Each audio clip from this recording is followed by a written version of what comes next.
Korupsi kerap jadi penyakit yang sulit untuk diberantas. Namun hingga kini, korupsi masih marak. Di tahun 2022, skor indeks persepsi korupsi Indonesia adalah 34, peringkat 110 dari 180 negara. Skor ini menurun dari tahun sebelumnya di angka 38. Nilai di tahun 2022 menjadi yang terburuk sejak tahun 2015. Semakin tinggi atau mendekati 100 nilai indeks sebuah negara, artinya tingkat korupsinya makin kecil. Terpuruknya pemberantasan korupsi kian diperparah dengan ditetapkan Ketua Pemberantasan Korupsi Firly Bahuri sebagai tersangka dugaan pemerasan terhadap mantan Menteri Pertanian Syahrul Yassin Limpo. Komitmen pemberantasan korupsi dan penguatan KPK jadi hal yang dinanti publik pada para kandidat Pilpres 2024. Calon Presiden nomor urut 1 Anies Baswedan berjanji akan menguatkan KPK dengan memilih orang-orang berintegritas. Anies tidak ingin KPK dihuni orang-orang yang bermasalah. Para koruptor telah membuat hidup jutaan orang sengsara. Karena itu sudah saatnya mereka-mereka yang tak bermasalah dikembalikan untuk memimpin KPK. Betul? Ya, pribadi-pribadi berintegritas dan KPK-nya tidak boleh dilemahkan lagi. Setuju? Setuju KPK diperkuat? Atau mau dilemahkan? Mau dilemahkan? Harus diapakan? Diperkuat. Karena itu kita... Sementara itu, dalam acara ulang tahun PSI kemarin, Capres nomor urut 2 Prabowo Subianto mengaku juga berkomitmen untuk memberantas korupsi. Prabowo bertekad meneruskan kebijakan hilirisasi Jokowi dalam memberantas korupsi. Kita, Koalisi Indonesia Maju, kita bertekad memberantas korupsi dari bumi Indonesia. Dan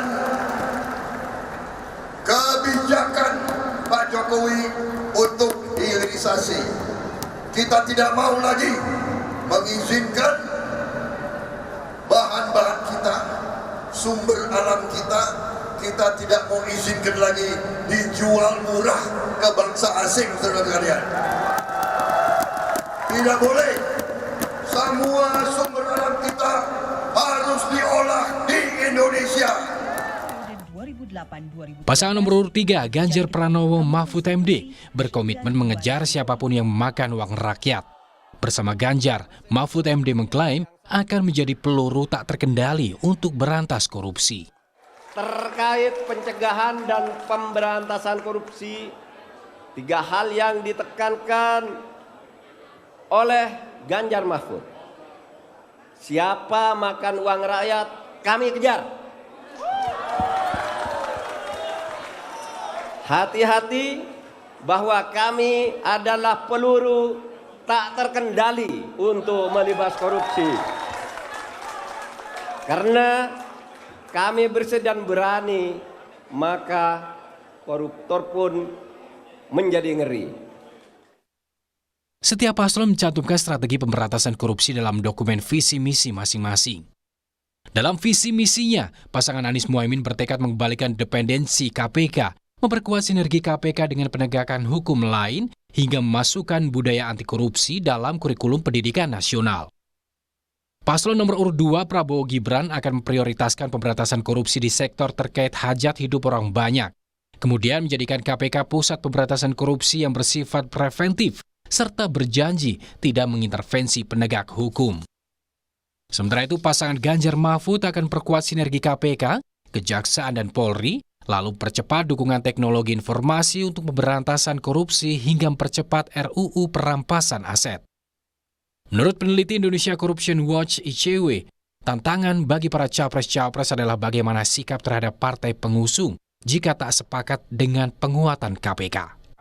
Yang terpenting juga bagaimana jika nantinya mereka terpilih, mereka berani atau tidak untuk melawan arus partai politik yang selama ini menjadi aktor-aktor yang melemahkan pemberantasan korupsi. Maka dari itu, menjadi pertanyaan menarik, jika kemudian partai politik pengusung mereka tidak sepakat dengan agenda penguatan pemberantasan korupsi, apa yang bisa mereka lakukan? Sampai detik ini pertanyaan itu belum banyak dijawab oleh kandidat calon presiden maupun calon wakil presiden. Publik tentu menanti apakah komitmen pemberantasan korupsi dari para kandidat Pilpres akan ditepati. Atau hanya sekedar janji manis belaka. Tim Liputan, Kompas TV.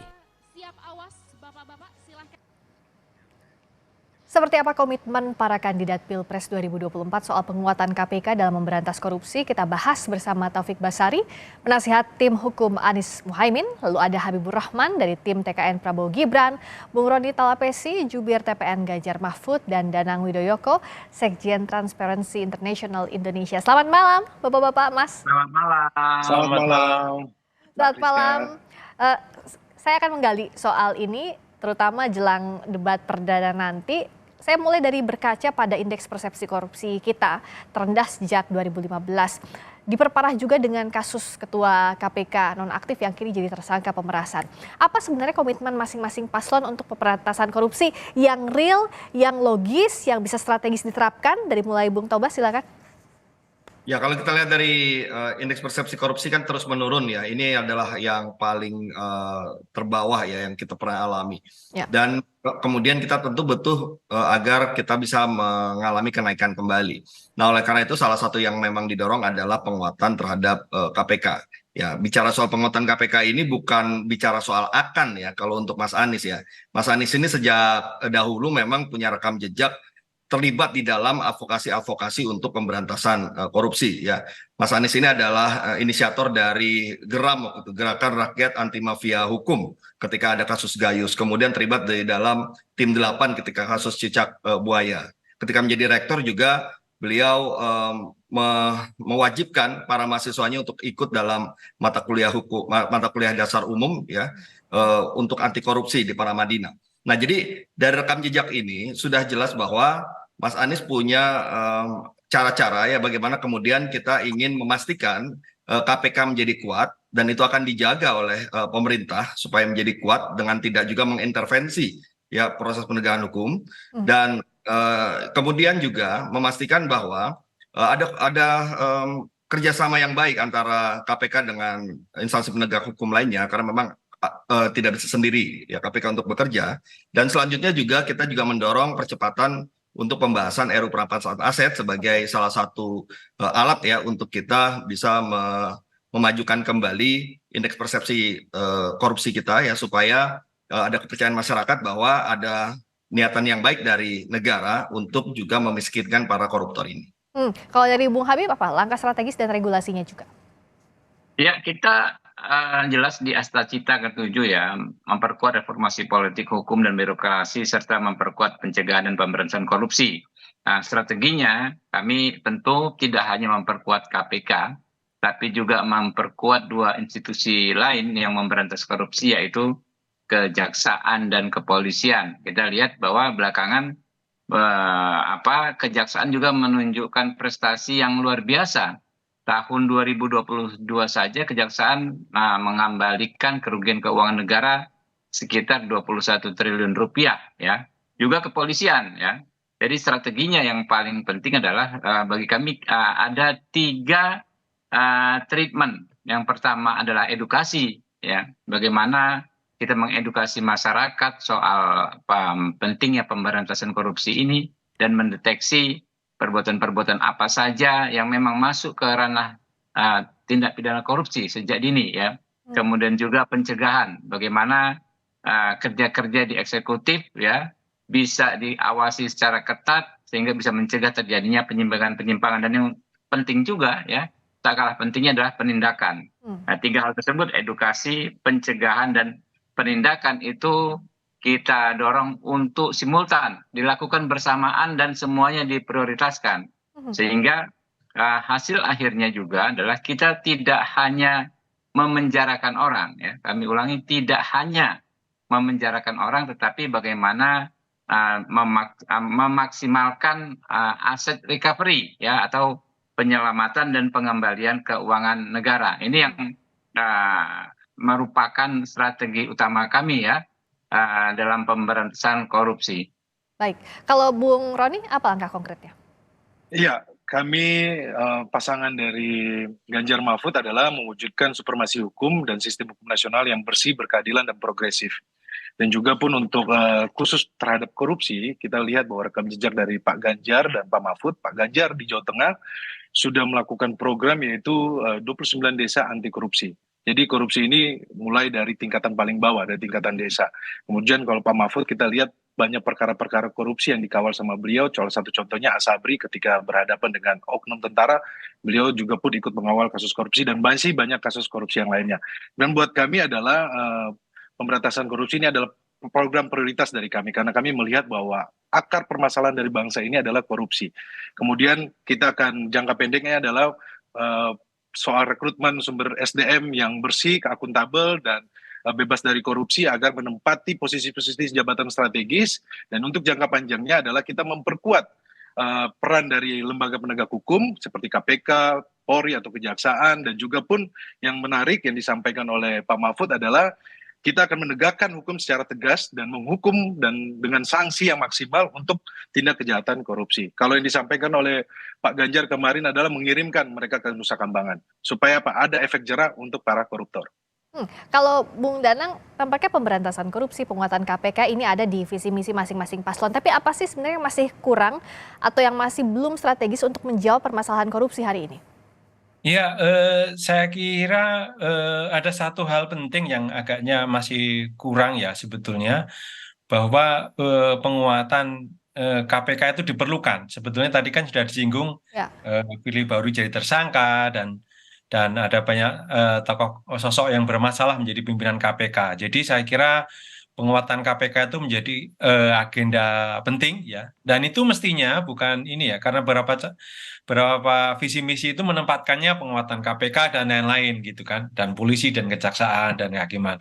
Padahal yang bermasalah kan sebetulnya KPK yang dulunya kuat kemudian dilemahkan melalui revisi Undang-Undang KPK tahun 2019 dan kemudian diisi oleh pimpinan yang bermasalah. Ini yang saya kira di situ yang harus diletakkan persoalannya.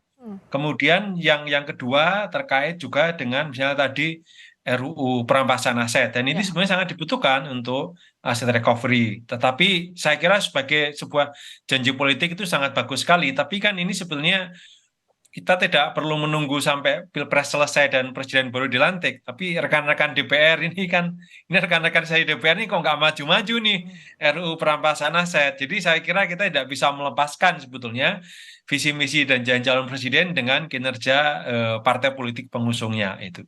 Oke, nah ini gimana menjawabnya dari partai politik? Apa sih konkretnya? Apakah harus nunggu Pilpres dulu? Apa ini bisa didorong sejak sekarang dengan perannya partai politik, Bung Tobas? Ya, kalau RUU perampasan aset sendiri sebenarnya kan baru masuk DPR kan belum terlalu lama sebenarnya. Jadi yang lama justru ketika di pemerintah. Ya pembahasan pemerintah begitu lamanya, tapi meskipun bolanya masih di pemerintah, kemarin Pak Mahfud waktu itu melemparkan bahwa meminta DPR untuk mengesahkan sementara draftnya sendiri masih di pemerintah. Jadi itu supaya jadi jelas juga bahwa pada saat ramai kemarin dianggap lama karena masih di pemerintah. Yang kedua juga kalau soal DPR memang masih ada antrian-antrian RUU yang harus diselesaikan. Tentunya setelah antrian RUU yang memang sudah di dalam prolegnas prioritas ini, ya kita pasti akan mendorong agar kita segera masuk ke dalam pembahasan RUU perampasan aset. Tapi yang paling penting adalah soal bagaimana posisi paslon ya dalam hal melihat RUU perampasan aset ini. Ya apakah dianggap penting atau tidak, apakah akan didorong juga atau tidak. Kenapa? Karena dalam suatu pembahasan RUU itu tidak hanya dari sisi DPR-nya saja, tapi juga butuh dari sisi pemerintah ya, karena harus berdasarkan persetujuan dari DPR dan pemerintah. Nah, yang saya lihat yang penting ini adalah komitmennya dulu. Ya komitmen kita terhadap strategi untuk pemberantasan korupsi, termasuk hal-hal apa saja yang harus kita pastikan ya, perangkat-perangkat yang kita siapkan untuk memastikan ada upaya-upaya yang konkret dan jelas dalam hal kita melakukan pemberantasan korupsi dan menciptakan good governance, clean governance, supaya pemerintahan kita bisa lebih baik lagi. Kalau dari Bung Habib gimana? Untuk komitmennya itu apa yang dijanjikan? Bung Habib, boleh di-unmute? Ya, seperti yang kami sampaikan bahwa penguatan penguatan lembaga-lembaga pemberantasan korupsi. Halo? Ya, silakan. Sudah terdengar sekarang. Halo? Ya, sudah Yes. terdengar. Silakan. Jadi penguatan lembaga atau institusi pemberantasan korupsi ya bukan hanya KPK, kepolisian dan kejaksaan kan terus kita dorong baik lembaganya masing-masing maupun regulasinya. Di antaranya regulasi terkait undang-undang untuk mempermudah pemberantasan korupsi. Ya. Kami bukan pihak yang menentang undang-undang perampasan aset. Kami siap membahasnya di DPR ya. Dan itu kan sebagaimana disampaikan Pak Taufik Basari, beliau kan di Balik, beliau paham sekali. Memang namanya pembahasan undang-undang itu kan ada urutannya, ada antriannya. Kayak di Komisi 3 saja sekarang ada beberapa undang-undang yang tertunda. Karena memang keleluasan waktunya tidak begitu seperti tahun-tahun sebelumnya ya. Sekarang kalau nggak salah ada 2 atau 3 undang-undang yang harus diperpanjang. Tadinya kan 2 kali masa sidang. Di Komisi 3 ada undang-undang KUHP dan undang-undang Mahkamah Konstitusi yang tertunda ya. Padahal ini sudah dibahas juga sudah sejak lama. Kalau nggak salah sejak awal tahun ini ya. Jadi memang nggak gampang. Kayak KUHP saja kemarin perlu waktu bertahun-tahun selesai. Begitu juga banyak sekali undang-undang lain. Ya, jadi kami terus mendorong ya produk-produk tersebut segera dibahas di DPR. Kalau dari Bung Roni seperti apa komitmennya tadi yang jadi catatan Mas Danang salah satu perampasan aset? Kalau paslon lain kan masih bertekad ya untuk melakukan pencegahan korupsi. Kalau kami Pak Ganjar sudah melakukan di Jateng ya. Programnya yaitu Pak Ganjar mendorong menggolkan perda khusus tentang pendidikan anti korupsi. Di Jateng juga ada agen-agen penyuluh anti korupsi yang didampingi oleh KPK. Nah juga pun program penyuluhan anti korupsi ini sudah masuk ke sekolah, dunia usaha, lembaga yang berkaitan dengan perizinan-perizinan. Sehingga bisa dipantau semuanya. Ini adalah salah satu yang akan dibawa dan diadopsi di tingkatan nasional oleh Pak Ganjar dan Pak Mahfud. Dan juga yang tadi saya sampaikan di awal bahwa di Jawa Tengah Pak Ganjar membangun 29 desa anti korupsi dan memberikan penyuluhan pendidikan kepada 23 sekolah di Jawa Tengah. Inisiatif-inisiatif ini akan dikembangkan di level nasional nantinya. Dan juga kalau bicara soal Pak Mahfud sebagai Menko Polhukam mengkoordinir kasus-kasus besar terkait dengan korupsi dan ini menjadi modal penting untuk memperkuat sinergi antar KPK, Kejaksaan dan Polri. Perampasan aset dan penguatan KPK merupakan semua satu paket ya menjadi prioritas kerja dari pasangan Ganjar Mahfud. Dan perlu diingat Mbak Friska bahwa pasangan Ganjar Mahfud ini adalah koalisi yang ramping. Tentunya ke depannya kita akan lebih mudah cepat memperjuangkan terkait dengan anti korupsi. Mas Danang kalau melihat soal pemberantasan korupsi yang selalu jadi bahasan beberapa tahun ini adalah Undang-Undang KPK hasil revisi. Nah apa yang Anda lihat bagaimana komitmen masing-masing paslon yang tercermin dalam visi misinya soal Undang-Undang KPK, revisi Undang-Undang KPK yang dianggap melemahkan KPK? Ya, sebetulnya yang paling berbahaya dari hilangnya independensi KPK ini adalah sebetulnya KPK menjadi alat politik ya, karena KPK kemudian dia menjadi bagian dari eksekutif, bukan lembaga independen lagi. Dan ini isu persoalan lama dalam hukum kita, bagaimana politisasi penegakan hukum atau menggunakan hukum untuk kepentingan kekuasaan. Ini yang saya kira menjadi PR lama dalam peradilan kita dan ini juga disinggung sebetulnya dalam hampir semua visi misi capres kita ya, jadi mencegah hukum jadi alat kekuasaan, menghindari politisasi aparat penegak hukum. Ya. Tetapi yang bahaya saya kira perlu kita tanya adalah bagaimana nanti capres terpilih ini tidak menggunakan KPK ya atau alat penegak hukum lain untuk menekan oposisi atau merepresi masyarakat. Ini yang saya kira penting. Termasuk juga merepresi kebebasan berbicara seperti rekan Haris dan Fathia yang hari ini juga harus menghadapi gugatan gitu karena bersikap kritis. Ini yang saya kira berbahaya ke depan dari aspek lain dari pelemahan KPK itu. Nah, saya sekarang tanya komitmen masing-masing jubir mewakili capres-cawapresnya. Bagaimana untuk penguatan KPK ini termasuk catatan dari Mas Danang agar alat penegak hukum ini tidak jadi alatnya kekuasaan, Bung Tobas? Ya, pertama harus dari diri sendiri dulu ya. Jadi ketika misalnya pasangan Amin ini akan menjalankan pemerintah, maka pemerintah penguasa yang nanti akan berkuasa, dia harus mampu untuk menahan dirinya, tidak melakukan intervensi terhadap penegakan hukum. Kemudian tidak mengajukan kepentingan-kepentingan politik ya dalam hal menggunakan hukum sebagai alat untuk kepentingan penguasa. Jadi dari diri sendiri dulu yang harus bisa menahan diri ya untuk tidak masuk ke ranah penegakan hukum yang harus independen dan profesional. Yang kedua, tentunya dari sisi yang sebaliknya juga institusi penegak hukum juga harus bisa dijaga independensinya ya dengan kemudian dikuatkan secara instrumennya, dikuatkan secara kelembagaannya dan dikuatkan juga secara SDM-nya sehingga ketiga hal ini ya bisa diperbaiki untuk memastikan bahwa orang-orang yang akan melakukan penegakan hukum ini adalah orang-orang yang berkemampuan, berkualitas, berintegritas. Itu yang pertama. Yang kedua, instrumen penunjangnya ada dan secara kelembagaan juga ada penguatan. Nah, jadi yang ketiga, yang terakhir itu adalah bagaimana partisipasi publik. Ya, karena tidak bisa hanya kita mengandalkan pemerintah saja, tidak hanya mengandalkan instansi penegak hukum saja, tapi juga ada pelibatan masyarakat ya di dalam pemberantasan korupsi. Nah, ini yang selama ini selalu dilakukan oleh Mas Anies. Karena Mas Anies itu terlibat secara langsung dalam advokasi anti korupsi bersama masyarakat sipil. Nah, oleh karena itulah pengalaman menggerakkan masyarakat, pengalaman bekerja bersama-sama, melakukan advokasi bersama masyarakat, ini menjadi pengalaman yang berharga untuk juga memastikan bahwa masyarakat pun juga akan dilibatkan bersama-sama dengan pemerintah dan institusi penegak hukum untuk melakukan gerakan-gerakan anti korupsi dan strategi-strategi untuk mencegah dan memberantas tindak pidana korupsi. Nah, kalau dari Bung Habib, bagaimana jaminannya agar penegak hukum ini tidak jadi alat tekan oleh kekuasaan? Ya, tentu kita paham ya bahwa ikhtiar kita untuk membuat negara kita adalah negara hukum, bukan negara kekuasaan, itu kan terus berlanjut ya.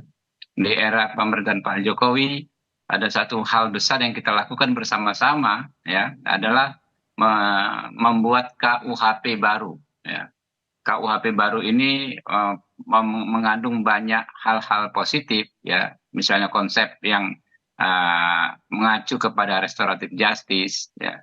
Kemudian adanya ajaran dualistik ya, di mana hukum tidak bisa lagi menjadi aparatus represif kekuasaan apabila KUHP azas dualistik ini diterapkan, karena untuk menghukum orang ya, untuk menjatuhkan pidana kepada orang yang mungkin disebut lawan politik, misalnya dengan pasal-pasal ujaran kebencian, haruslah terbukti mens reanya. Nah, saya kemarin ngobrol sama Pak Aris Ashar ya, dan bilang kalau KUHP baru ini sudah disahkan, maka kasus-kasus seperti Anda ini sebetulnya nggak perlu sampai ke pengadilan. Pertama, karena adanya restoratif justice yang dilembagakan. Yang kedua adalah model pembuktiannya yang dualistik ya. Jadi orang berbicara apa tidak lantas diartikan semena-mana untuk memenuhi unsur-unsur delik dalam pidana, tetapi harus dipahami maksudnya apa. Kita yakin misalnya orang-orang aktivis, pembela HAM ketika menyampaikan pendapat, nawaitunya, niatannya bukan mencemarkan nama baik seseorang, bukan pula menyebarkan kebencian ya, tetapi niatnya adalah melakukan perbaikan. Nah, ini yang harus terus kita komunikasikan. Nah, nanti ketika Pak Prabowo dan Mas Gibran ya ada di kekuasaan, saya pikir semangat kita berhukum baru yang ditandai dengan adanya KUHP baru ini akan kita maksimalkan. Karena kan regulasinya sudah ada, tetapi kultur berhukumnya belum tentu langsung menyesuaikan. Nah, itu yang akan kita dorong. Yang jelas berkali-kali ditegaskan oleh Pak Prabowo bahwa pemerintah atau eksekutif tidak boleh mengintervensi ya judikatif, tidak boleh menjadikan hukum alat kekuasaan. Ini yang menjadi tekad ya dari pasangan Pak Prabowo dan Mas Gibran. Kalau dari Bung Roni, komitmennya seperti apa? Ya, saat-saat ini kan kita lihat bagaimana situasi hukum di Indonesia sangat memprihatinkan, dan juga pun kalau kita lihat di mana putusan MK di situ dijelaskan ada intervensi dari luar. Nah, menurut kami profil Pak Ganjar dan Pak Mahfud ini kalau soal korupsi dan penegakan hukum saya pikir tidak perlu diragukan lagi. Soal penguatan KPK pasti akan menjadi prioritas Pak Ganjar dan Pak Mahfud. Mereka sangat menguasai masalah. terlibat aktif dalam perjalanan pemberantasan korupsi yang merupakan produk dari reformasi. Dan nanti pemberantasan korupsi ini jadi salah satu tema adu gagasan di debat perdana Selasa depan. Kita akan simak bersama dan pegang komitmennya tentu oleh para calon pemilih. Terima kasih banyak atas waktunya Bung Taufik Basari, penasihat tim hukum Anies Mohaimin. Terima kasih Bung Habibur Rahman, tim TKN Prabowo Gibran. Terima kasih Bung Roni Talapesi, jubir TPN Ganjar Mahfud. Dan terima kasih Bung Danang Widoyoko, Sekjen Transparency International Indonesia. Selamat malam.